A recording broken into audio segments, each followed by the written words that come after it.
Olá, para você que está acompanhando a programação da Rádio Defensoria, está no ar o programa A História Contada por Nós, uma iniciativa do Movimento Negro Unificado, da Coordenação Estadual de Política de Promoção da Igualdade Racial e da Secretaria de Estado da Saúde CESAL, através do Núcleo de Ações Programáticas da Saúde da População Negra, em parceria com a Defensoria Pública Estadual. Na apresentação, eu, Antônia Pedrosa. Na minha companhia hoje eu vou receber uma companheira que é do MNU, é advogada, uma estudante de pós-graduação, pesquisadora, e a gente vai falar um pouco mais sobre a Conferência de Igualdade Racial e também as conferências temáticas que tratam de alguns temas específicos. E aí a gente vai conversar então com a Otacília. Seja bem-vinda, Otacília. Obrigada, Antônia. É um prazer estar aqui podendo somar nesse tema que é tão importante. É importante ressaltar que o programa A História Contada por Nós tem como objetivo de gerar protagonismo e visibilidade às chamadas minorias, que possuem suas vozes silenciadas e sem a oportunidade de ocupar espaços em que sua fala seja validada, assim como ser um lugar em que possamos conhecer o que tem sido feito em prol da igualdade racial, da inclusão, do combate ao racismo e qualquer tipo de preconceito, não apenas em datas específicas. Também não podemos esquecer de agradecer ao defensor público Oleno Matos por propiciar esse momento único. Lembrando que você pode ter acesso à programação nas plataformas do YouTube, no Spotify e, enfim. Então, a gente vai conversar com a Otacília, a Otacília Carolina, que é advogada. Ela é militante do MNU, mestranda em Sociedade e Fronteiras pela Universidade Federal de Roraima, onde ela pesquisa sobre o racismo religioso e suas implicações. A Otacília também participou da conferência temática. Esse ano nós teremos a Conferência de Igualdade Racial e a Conferência Nacional, ela vai acontecer em Brasília, mas até lá existem as conferências municipais, estaduais e tem um diferencial esse ano que são as conferências temáticas. Nas conferências temáticas estão sendo ainda discutidos temas como quilombolas, o racismo religioso e os povos de terreiro, a juventude negra, mulheres negras, povos ciganos, indígenas.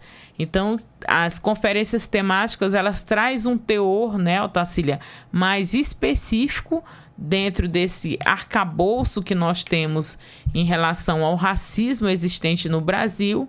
E aí você vai, então, participando de algumas conferências de temas específicos para chegar, então, a propostas que serão levadas para a Conferência Nacional. É isso, Otacília? Seja bem-vinda, Otacília. Obrigada, Antônia. Sim, essa última conferência na qual eu participei foi a destinada aos povos de terreiro, né? E visando justamente reunir propostas das autoridades, das pessoas de terreiro, que visam fazer isso, diminuir a quantidade, né, a incidência, juntar propostas que visem diminuir ou mesmo acabar com o racismo na sociedade. Propostas essas que vão ser depois levadas para o Ministério da Igualdade Racial para que sejam colocadas em pauta, priorizadas para serem levadas à frente pelo governo.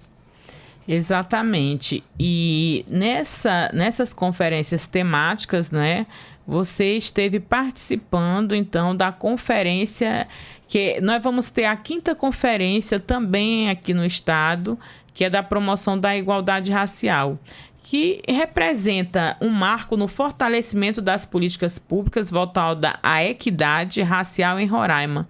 E o objetivo dessas conferências é promover o diálogo democrático e participativo, assegurando a escuta ativa das vozes historicamente silenciadas e a formulação de propostas que garantam direito, respeito à diversidade e o acesso igualitário às políticas de saúde, educação, trabalho e segurança.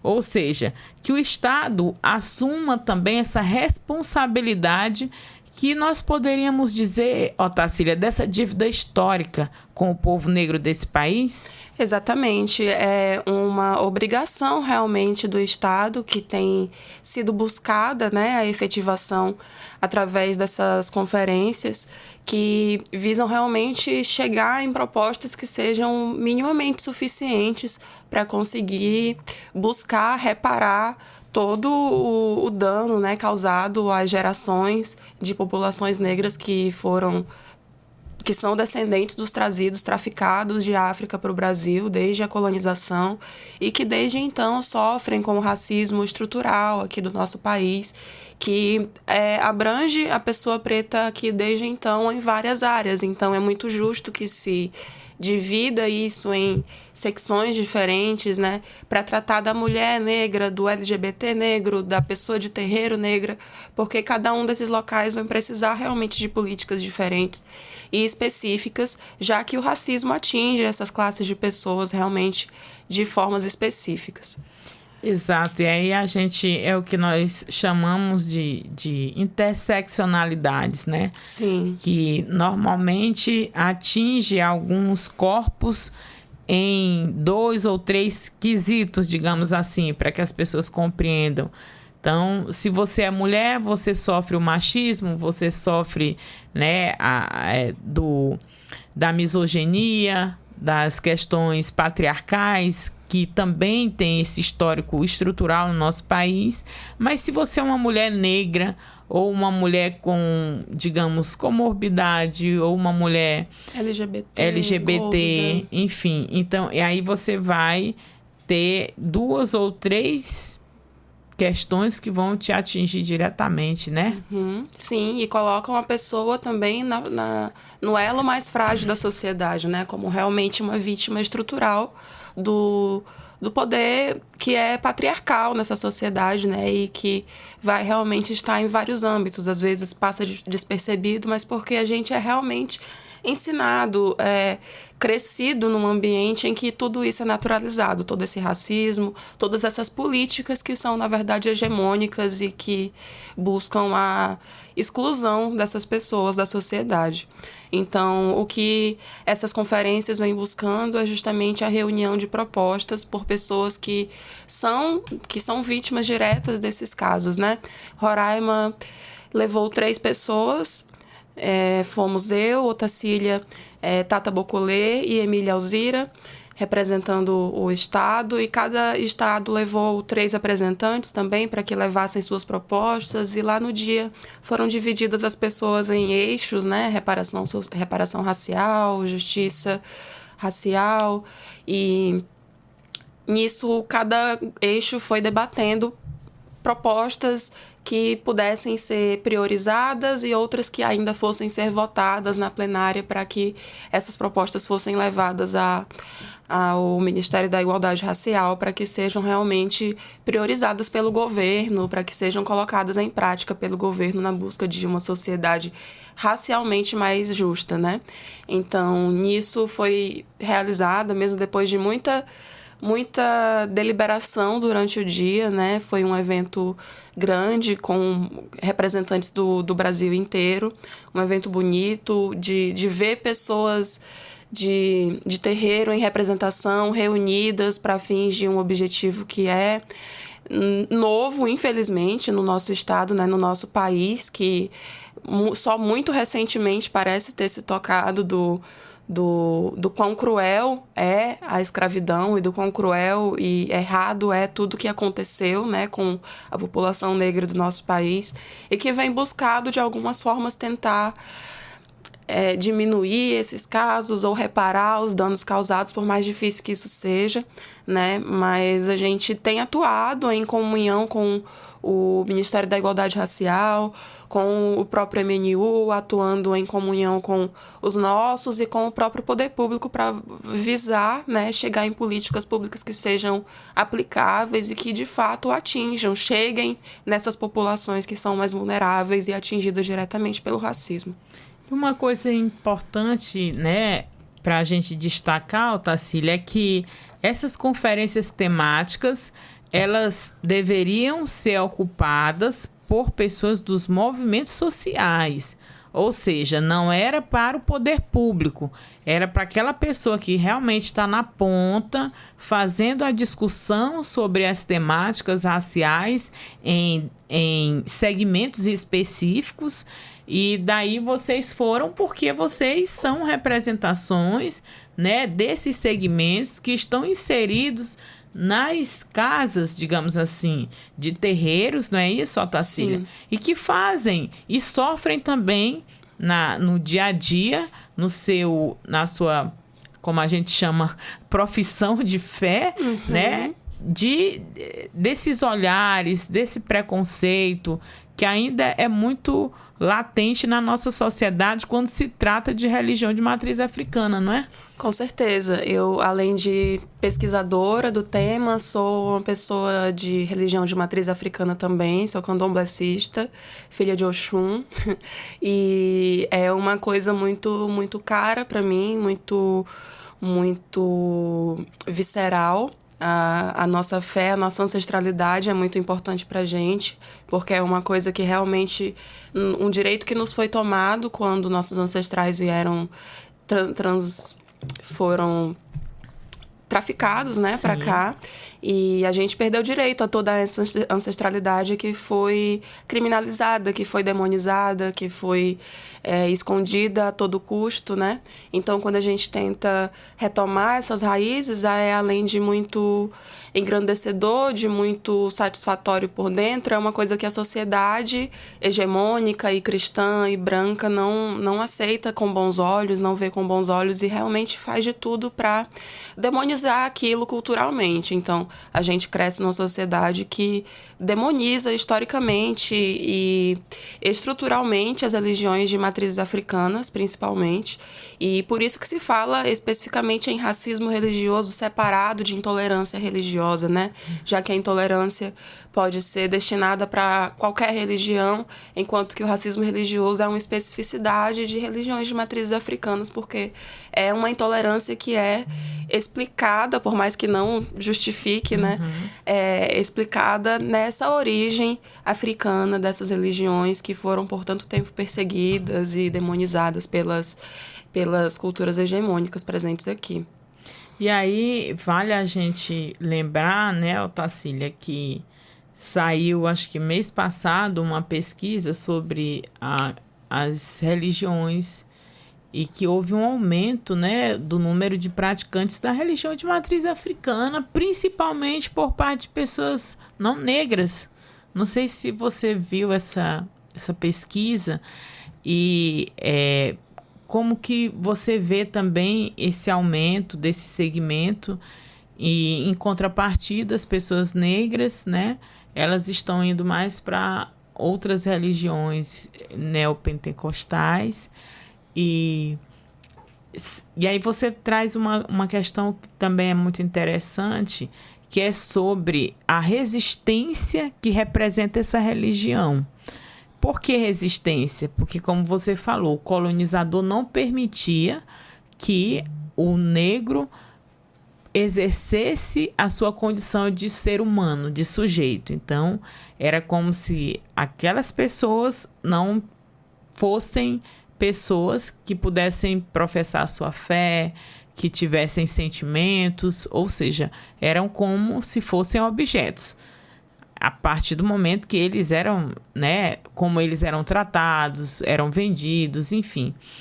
E aí, como que essa religião, ela representa essa ancestralidade, porque ela foi repassada muito também na sua oralidade, não é, Otacília?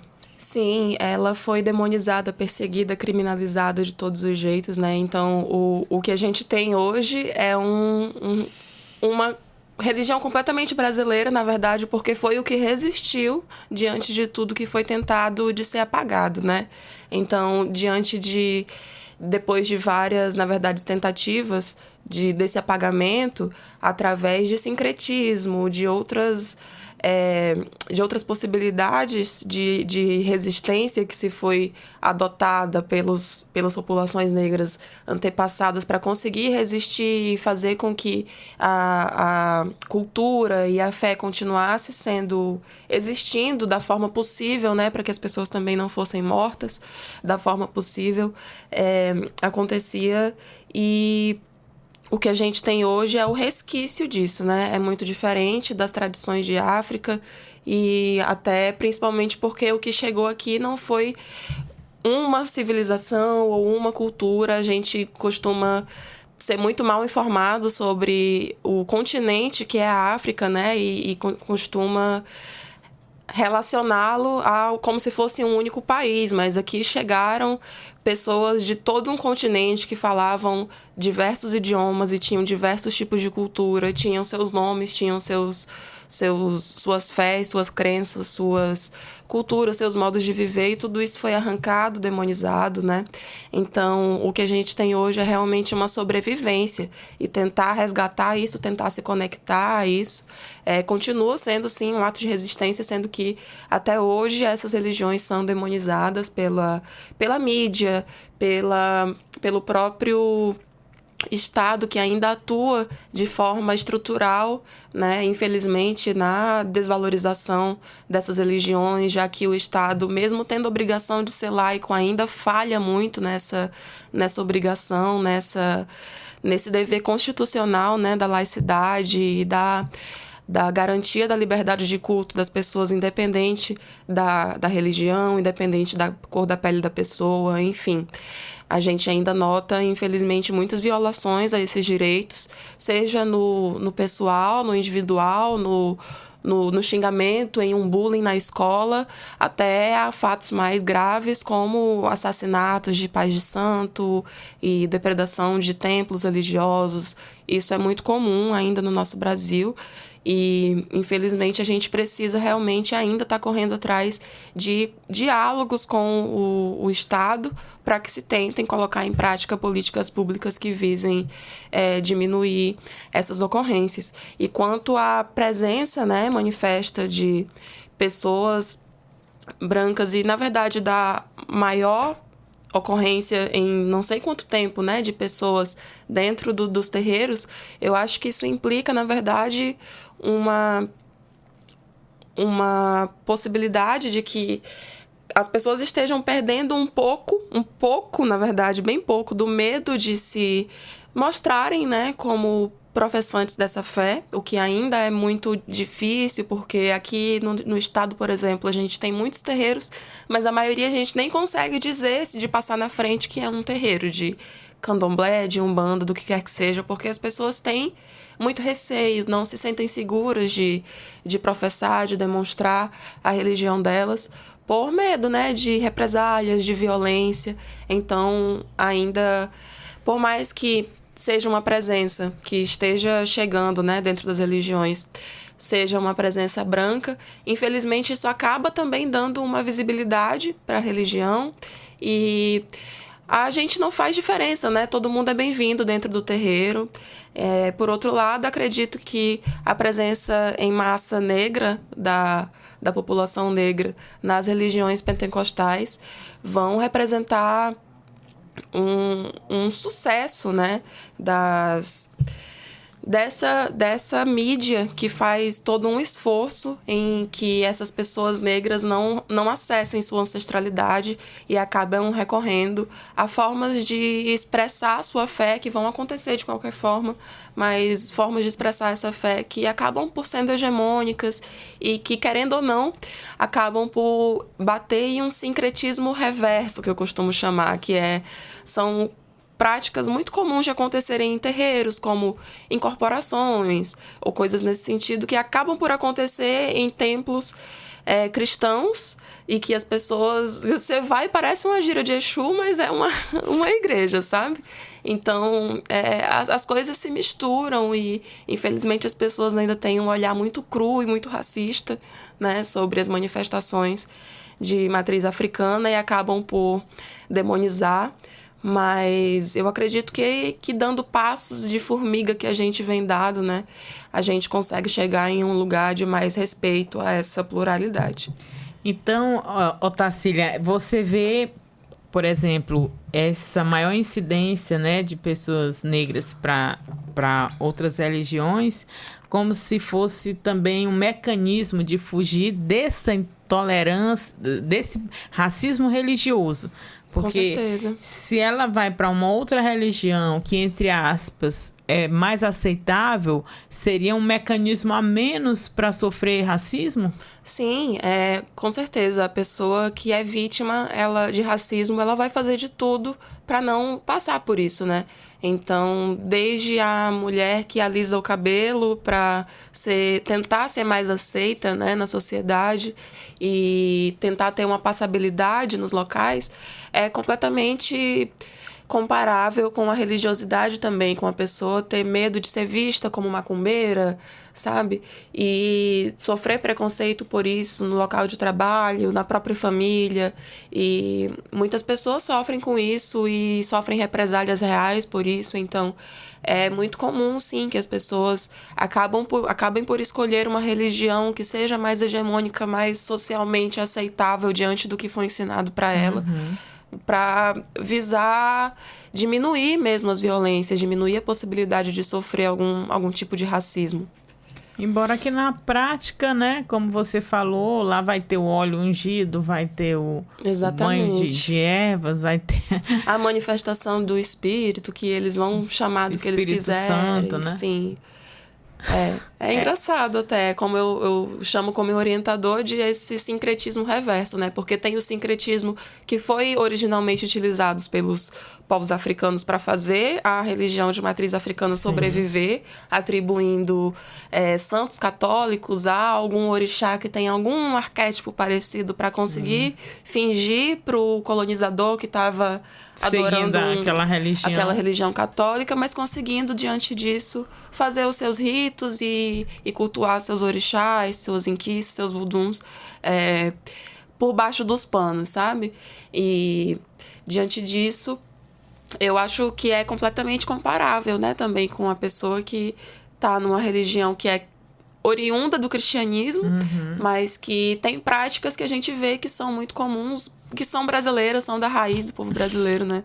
A gente tem reações que são muito parecidas na própria manifestação espiritual e na forma como as pessoas levam o culto. E, enfim, acontece muito também. Porque assim, né, Otacílio, os pensamentos, as vibrações boas e ruins tem em todas as religiões. Com certeza. Tem pessoas que estão numa religião, mas que desejam mal ao próximo, que vibra negativamente. Então isso vai acontecer em qualquer uma, né? Que usa da religião para enganar as pessoas, né? Vai ter isso em todo canto. Então. Sim. Infelizmente, são atribuídas características muito negativas, né, para a pessoa de religião de matriz africana. E sendo que isso não é garantia de nada, né? Tanto para mal quanto para bem, qualquer das religiões não vai ser garantia de caráter. Exatamente, mas isso a gente vai fazendo as discussões e a gente percebe que vai de encontro com essa estrutura ainda racista existente e que tudo que vem do negro tem que ser criminalizado. É um pouco disso, então.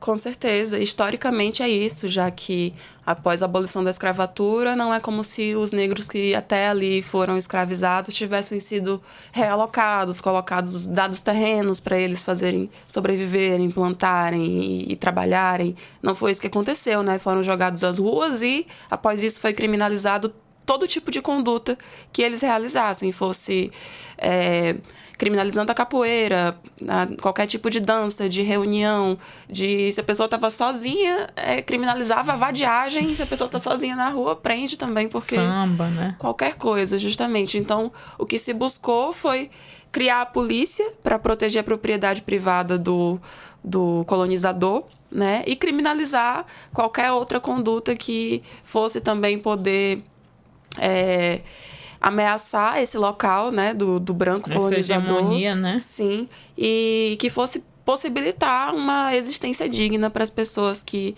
ainda estavam em situação de escravidão, né? E que até hoje ainda existe. Otacília, e qual é a importância, então, que você destina à conferência?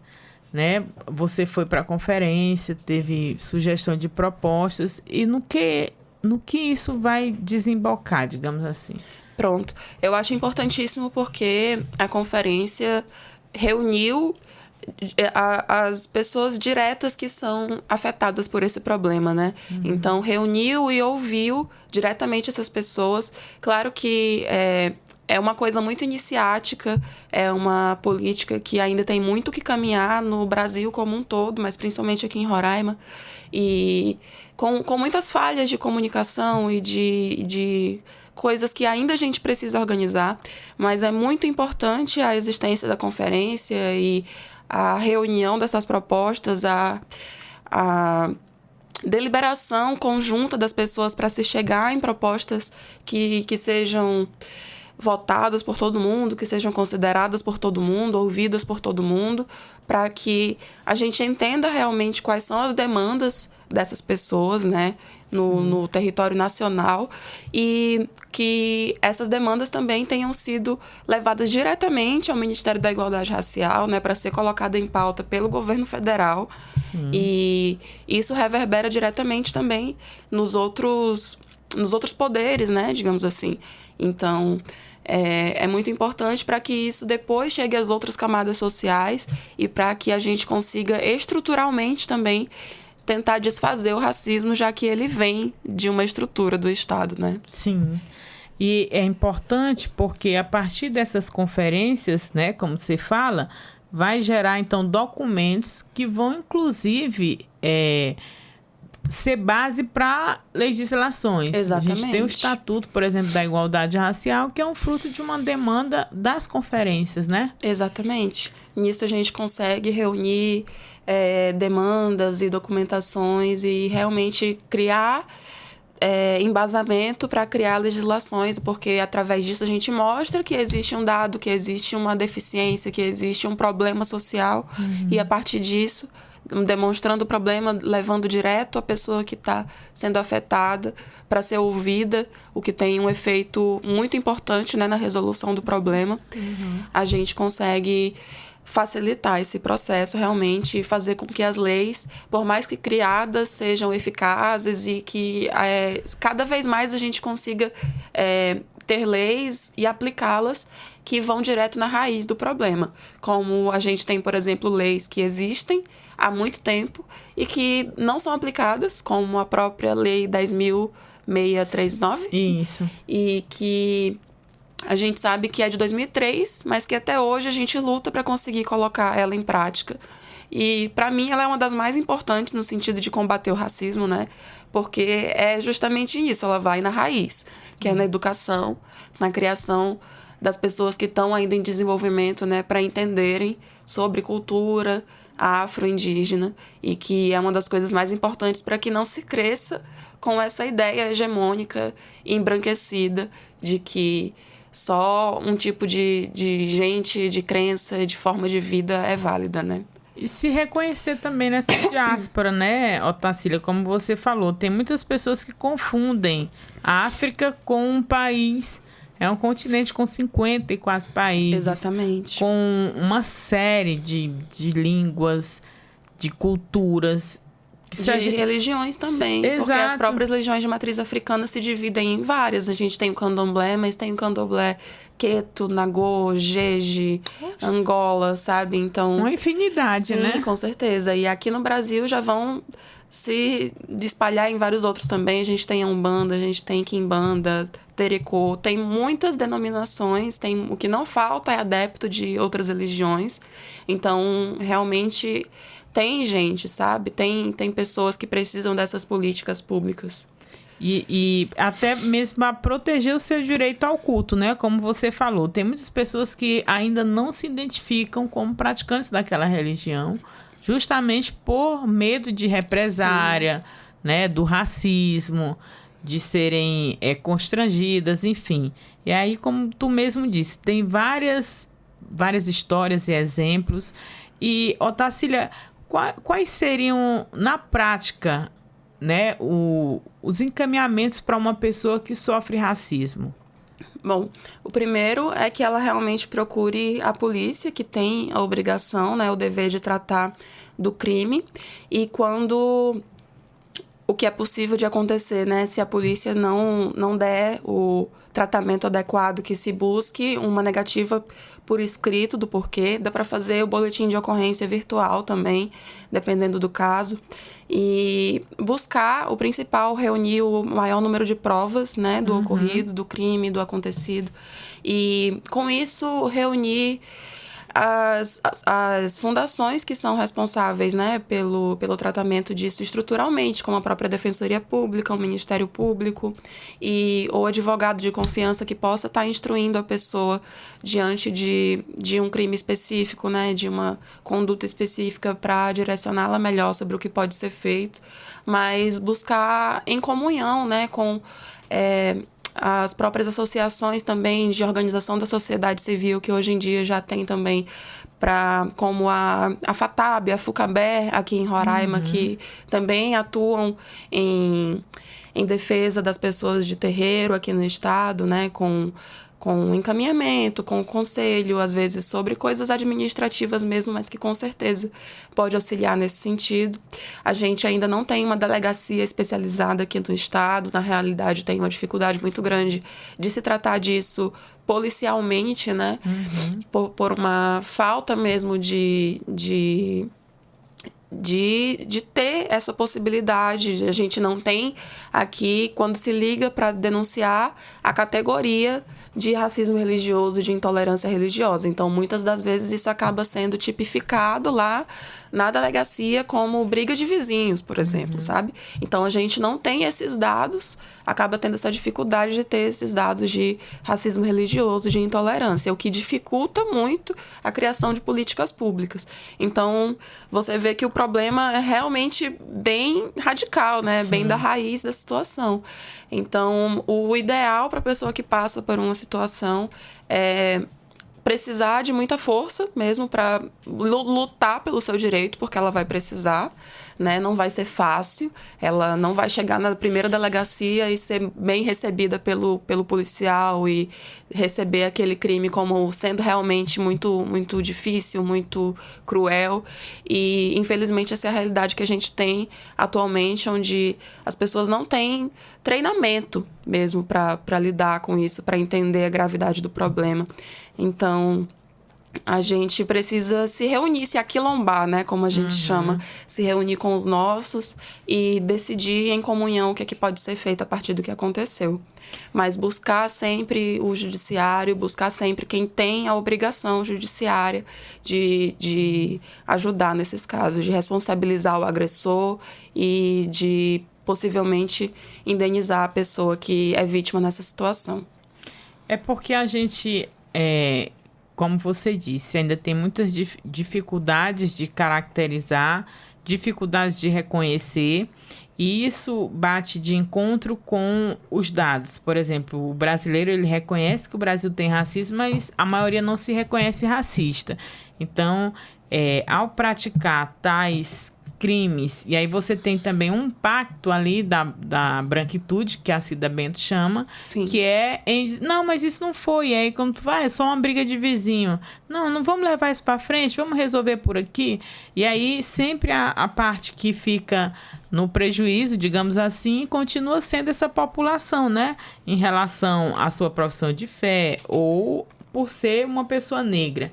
Sim. E aí, agora em julho, nós tivemos, no dia 3, o Dia Nacional de Combate à Discriminação Racial, Otacília, que é uma data referente à aprovação da primeira lei brasileira contra o racismo, que é a Afonso Arinos, em 1951. Então, a gente tem aí 1888 e só em 1951... né, é que a gente tem uma lei que previa até 5 anos de reclusão para quem cometesse crime de racismo.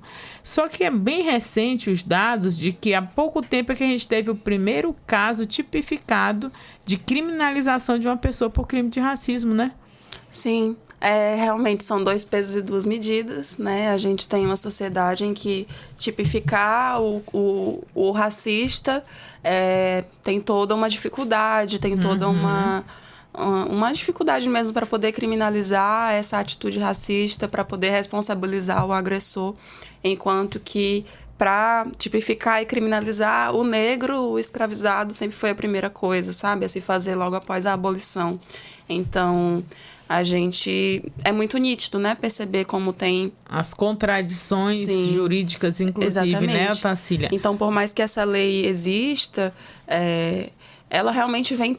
A dificuldade de torná-la prática, né? Sim, ela vem atrasada, né? E a gente não... Mesmo assim, ela é inutilizada. A gente não consegue colocá-la na prática.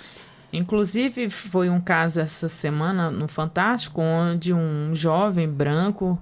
Ele adentrou aos condomínios, ele assaltou mais de, acho que 50 apartamentos.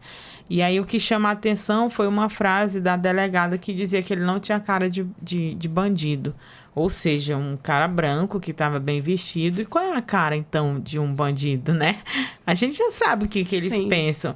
Mas é sobre isso, né? É a dificuldade de criminalizar alguém que comete o racismo, e em contrapartida é muito fácil criminalizar alguém por ser negro, né? Sim, da mesma forma que a gente justifica a existência, né, dessa necessidade de falar do racismo religioso estritamente sobre as religiões de matriz africana, porque tem coisas que só vão atingir as religiões de matriz africana. Então, a gente não tem que falar de racismo religioso contra católicos, por exemplo, porque não existe. Não existe uma cultura brasileira de ódio ao católico, de ódio ao evangélico. Pelo contrário, né? A gente é ensinado por esse caminho. Então, o que há de se falar realmente é na existência de crimes e de hostilização com pessoas de matriz africana, na depredação de templos de matriz africana, na morte, no assassinato de líderes de matriz africana. Então, é nesse núcleo que a gente realmente precisa focar, pensar políticas públicas para poder diminuir a violência nesse sentido, né? É isso mesmo, são muitas questões, né, Otacília? E eu gostaria muito de agradecer a tua contribuição diante desse tema. Você que é uma mulher de religião praticante, é uma advogada, uma jovem e que tem todo um conhecimento, um estudo. Então, seja sempre muito bem-vinda ao programa A História Contada por Nós. Eu agradeço e estou à disponibilidade também. Um agradecimento especial também para você que nos acompanha através das plataformas digitais da Defensoria Pública, seja no YouTube ou no Spotify. Gratidão. Lembrando que o programa História Contada por Nós tem como objetivo falar sobre todos os assuntos que nos atravessam enquanto pessoas negras, mostrando os dados, identificando as causas, pois só assim podemos avançar rumo à igualdade racial e por uma sociedade sem nenhum tipo de preconceito. Uma iniciativa do Movimento Negro Unificado, da Coordenação Estadual de Política de Promoção da Igualdade Racial e da Secretaria de Estado da Saúde, CESAL, através do Núcleo de Ações Programáticas da Saúde da População Negra, em parceria com a Defensoria Pública Estadual. Até a próxima, Afroabraços!